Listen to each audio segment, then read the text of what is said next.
আসসালামু আলাইকুম। আপনারা কেমন আছেন আমার প্রাণপ্রিয় ভাই বোনেরা, মা বোনেরা? আশা করছি ভালোই আছেন। আমরাও আপনাদের দোয়ায় আল্লাহর রহমতে ভালো আছি। আজ আমি পটল আলু দিয়ে ট্যাংরা মাছ ঝোল করব।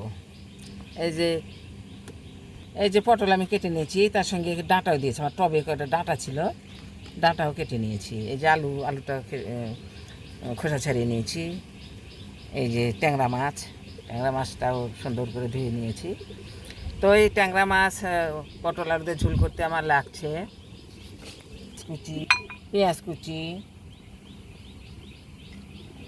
আস্ত জিরা, তেজপাতা, আদা বাটা, রসুন বাটা, জিরা বাটা, ধনিয়া গুঁড়া, স্বাদ মতো লবণ, হলুদ গুঁড়া, মরিচ গুঁড়া,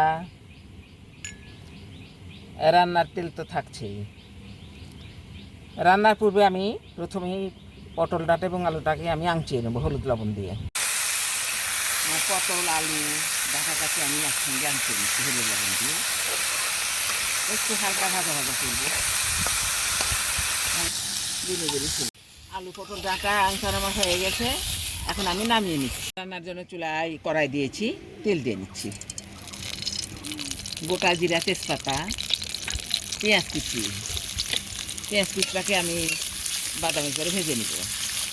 তেলানি দিলাম আর কি, তেলানি বলি আমরা, দাদিনারে তেলানি বলতেন, আর তো আমার তেলানি বলি আমাদের অঞ্চলে।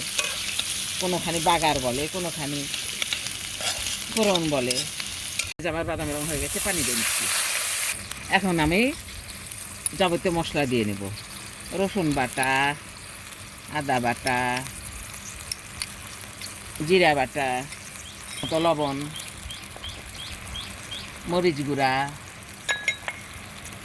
হলুদ গুঁড়া, ধনিয়া গুঁড়া। মশলা আমার দেওয়া হয়ে গেছে। এখন আমি মশলাটাকে ঝোলের মধ্যে কষিয়ে নেব ভালোভাবে। আমার হয়ে গেছে, এখন আমি মাছ দিয়ে নিচ্ছি। মাছ দিয়ে নিলাম, মাছটাকে আমি এই মশলার মধ্যে কষিয়ে নিব। ট্যাংরা মাছ, নদীর ট্যাংরা মাছ, সবটা পেটে ডিম আছে। মাছটা কষিয়ে নিলাম মশলা, এখন আমি তুলে নিচ্ছি। মাছটা না তুললে সবজির সঙ্গে তো ভেঙে যাবে। সবজি তো কষাতে হবে, এমনি তো দিব না। সবজি কষাতে আবার ভেঙে যেতে পারে, ভেঙে সব ডিম মাছ একসাথে হয়ে যাবে। ভেজে রাখা সবজিটা দিয়ে দেবো।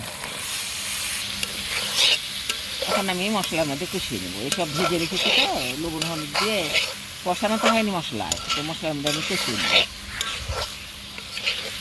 কষানো আমার হয়ে গেল মশলায়, এখন আমি ঝোল দিয়ে নেব।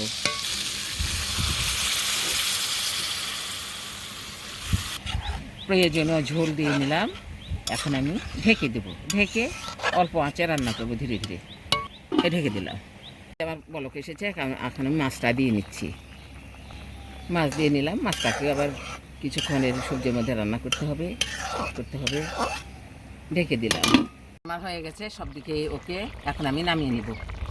আলু পটল দিয়ে ট্যাংরা মাছের ঝোলটা আমার হয়ে গেছে। আপনারা তো দেখলেন, খুব সহজেই রান্না হয়ে গেল।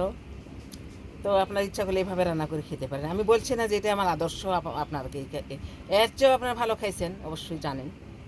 আমি অতটা জানি না, আমি যেটুকু জানি শেয়ার করলাম মাত্র। আমি আপনাদের শিখাতে আসিনি, আপনাদের শুধু দেখাতে আসছি, শেয়ার করতে আসছি। আপনারা সবাই ভালো থাকবেন, সুস্থ ও সুন্দর থাকবেন। আল্লাহ হাফিজ।